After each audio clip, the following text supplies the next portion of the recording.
that you acknowledge that some diplomats here, some ambassadors, now is funded. Those who triggered this and ignited this massacre were seeking to ignite a confessional and a sectarian confrontation between the populations in that area. So those who did it are professional criminals, professional terrorists, because they wanted by all means to instigate, ignite a sectarian confrontation in the area. Hopefully, many of our people in Syria are very aware of that. Otherwise, you would have seen real bloodshed, more dangerous than what you have seen so far. So I wanted to just ask you directly, do you think that Ban Ki-moon in this conflict has been... Stop mingling with the blood of our people. Many Syrian innocents got killed because of this misbehavior of these outsiders. The Syrian people need one clear-cut message that the international community, if there is an international community, is there to help settling the conflict in Syria and the crisis, not to escalating this crisis. Theoretically effective.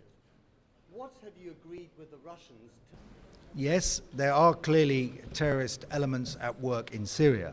But why is that the case? That was not the case several months ago.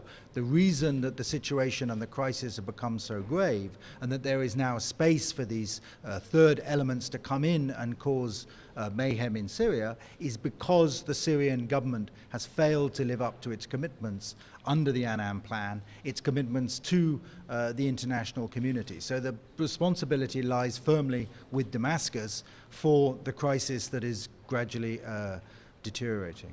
Coming out from the eyewitnesses, from general mood, is there enough? The Syrian government has made commitments.